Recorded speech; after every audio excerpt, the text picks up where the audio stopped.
Hi friends, मैं बाल मुकुंद पंड्या मेरे चैनल में आपका स्वागत करता हूं। दोस्तों, कई बार मुझे कमेंट्स आते हैं या तो फोन आता है कि सर मेरी सोसाइटी में लास्ट 5 साल से या तो लास्ट 17 साल से या तो लास्ट 3 साल से ऑडिट नहीं हुआ है, तो हमें क्या करना चाहिए? ऑडिट नहीं किया तो क्या प्रॉब्लम आ सकती है? बहुत सारे क्वेश्चन थे। मैं आज स्पेशल आपके लिए कोऑपरेटिव हाउसिंग सोसाइटी में ऑडिट का क्या महत्व है, ऑडिट कैसे करवाई जाए, ऑडिट में क्या क्या चेक किया जाता है, ऑडिट करने के बाद अगर कोई प्रॉब्लम आती है, कंसर्न आती है तो उसकी क्या प्रोसेस है, और अगर कोई डिफॉल्टर या तो नॉन कंप्लायंस आती है तो क्या क्या प्रॉब्लम्स आ सकती है। ये सारी चर्चा आपको स्टेप बाय स्टेप बताऊंगा और मेरा यकीन करो कि आपको ऐसा वीडियो ऑडिट के लिए YouTube में कहीं नहीं मिलेगा, ये मेरा वादा है।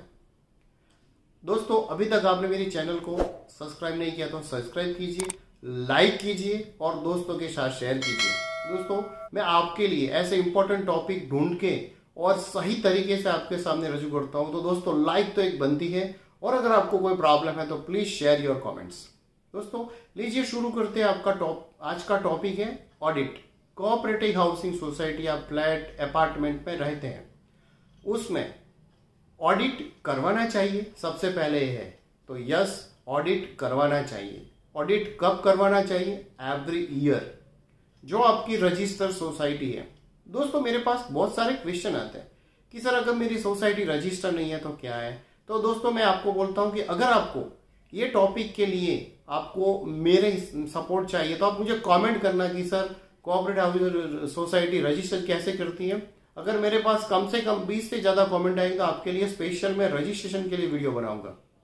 तो ऑडिट के लिए ऑडिट हर साल करनी चाहिए। कब करनी चाहिए? तो ऑडिट हमेशा फाइनेंशियल ईयर जैसे खत्म हो जाता है उसके बाद 4 महीने के अंदर कर देनी है। और दूसरा कि अपना एनुअल जनरल मीटिंग के पहले ऑडिट रिपोर्ट आपके पास आ जानी चाहिए। तो एक क्लियर हो गया है कि ऑडिट करवानी चाहिए। Yes, it is mandatory as per the cooperative housing society के एक्ट के हिसाब से, बायलॉज के हिसाब से we have to do the audit every year.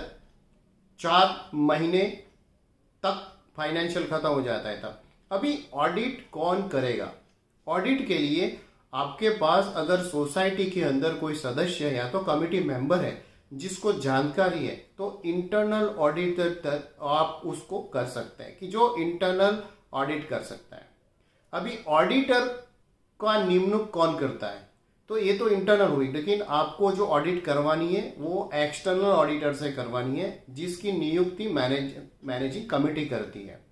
Managing committee किसको ऑडिटर की नियुक्त करती है? कि जिसके पास गवर्नमेंट ऑथोराइज्ड मीन्स ऑडिटर हो उससे ही करवा सकते हैं, या तो जो CA practitioner, chartered accountant practitioner है जिसके पास कोऑपरेटिव हाउसिंग सोसाइटी का ऑडिट करने का तजुर्बा है, ऐसे मीन्स अपने को सीए को या तो ऑडिटर को नियुक्त करना चाहिए। उसके लिए कुछ फीस है, वो फीस आपको उसको देनी पड़ेगी।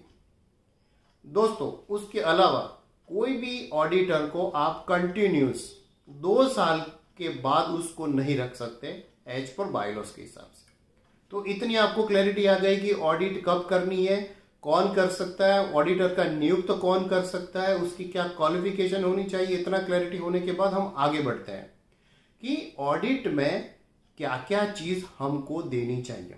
देखो, सोसाइटी के बायलॉज है, सोसाइटी के अंदर सिटी वाइज या तो डिस्ट्रिक्ट वाइज या तो आप बोलते हैं कि स्टेट वाइज कुछ कायदे कानून अलग अलग है। इसीलिए तो कोऑपरेटिव हाउसिंग सोसाइटी के रूल्स है कि अगर महाराष्ट्र कोऑपरेटिव हाउसिंग सोसाइटी है, गुजरात है, तमिलनाडु है, उसका अलग अलग है, लेकिन प्रोसेस सबके लिए ऑडिट का सेम है। दोस्तों, एक बार अगर ऑडिट हमने मिस करना है तो क्या क्या है? बायलॉज के हिसाब से अपने को फाइनेंशियल मीन्स अकाउंट ट्रांजेक्शन जो भी हुआ है उसका ऑडिट करवाना है, प्लस जो कंप्लायंस है जो बायलॉज के हिसाब से हम फॉलो करते हैं कि नहीं है। तो सबसे पहला सवाल आता है कि ऑडिट क्या है। मैंने जानबूझ के बाद में रखा कि ऑडिट क्या है। ऑडिट का मतलब ये है कि हम जब साल के दरमियान हमारी जो कमिटी नियुक्त किया है वो जैसे अपना व्यवहार चलाती है वो सही तरीके से करती है कि नहीं है, और द फाइनेंशियल ट्रांजेक्शन उपरांत आपके जो बायलॉज के हिसाब से कंप्लायंस है वो उसकी ऑडिट ऑडिटर करता है।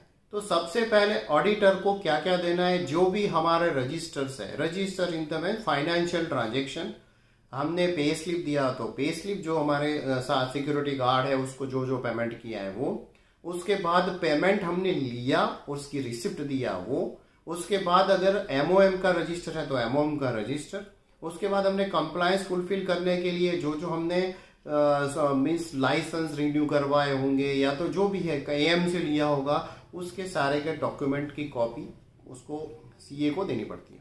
उसके बाद क्या क्या है कि हमने एमओएम के दरमियान जो जो हमने डिसाइड किया हुआ उसका इम्प्लीमेंटेशन क्या क्या हुआ उसका रिकॉर्ड है तो वो दिखाना है। उसके साथ हमने जो ट्रांसफर फी या जो भी हम लेते हैं या तो मेंबर्स की रिकॉर्ड्स है, वो मेंबर्स का रिकॉर्ड जब सपोज एक मेंबर बदल जाता है उसका रिकॉर्ड चेंज करना है। उसके बाद सदस्य कमेटी मेंबर्स के जो आधार कार्ड उसके जो डॉक्यूमेंट सारे जो हम डॉक्यूमेंट साल के दरमियान अपडेट करते हैं एज पर बायलॉज के हिसाब से उसका कंप्लीटली ऑडिट होता है। ये ऑडिट करने के बाद ये सीए के पास ये सारा डॉक्यूमेंट जाने के बाद और सीए उसको ऑडिट करता है। ऑडिट करने के बाद वो फाइनली एक रिपोर्ट सबमिट करता है। दोस्तों यहाँ पे मैं स्टॉप करता हूं कि जो ऑडिटर है उसको फाइनेंशियल ईयर खत्म हो जाने के बाद मैक्सिमम टू मैक्सिमम 1 महीने के अंदर आपको सारे डॉक्यूमेंट उसको सबमिट करना है। सबमिट करने के बाद ऑडिटर उसको ऑडिट करेगा। मैक्सिमम टू मैक्सिमम 1 महीना या तो 45 डेज के दरमियान वो ऑडिट करके आपको एक कच्चा एक draft copy secretary means managing committee के सामने वो रजू करेगा। इसमें मे बी कुछ हो सकता है कि कुछ ऑब्जर्वेशंस है, कुछ कमेंट है, तो वो एक बार कमेटी के साथ डिस्कस कर लेता है। मे बी ऑडिटर की कुछ डाउट्स है तो क्लियर कर लेता है। उसके बाद एक फाइनल रिपोर्ट तैयार करके कमेटी को सुपुर्द करता है। दोस्तों यहाँ पे मैं आपका पार्ट 1 खत्म कर रहा हूं। पार्ट 2 में हम देखेंगे कि ऑडिट सबमिट करने के बाद मैनेजिंग कमेटी को क्या करना है, उसके बाद कुछ प्रॉब्लम्स आए तो उसका कैसे सॉल्यूशन लाना है, ये ऑडिट हमारी जो मेंबर्स है वो मेंबर्स के सामने कब रखना है और मेंबर्स के क्या सजेशन लेने चाहिए, उसके बाद उसकी करेक्टिव एक्शन क्या होनी चाहिए, वो सारे हम पार्ट 2 में डिस्कशन करेंगे। तो सी यू दोस्तों, आपको ये पार्ट कैसा लगा प्लीज मुझे कमेंट करना। सेकंड पार्ट इमीडिएटली आपको मिल जाएगा।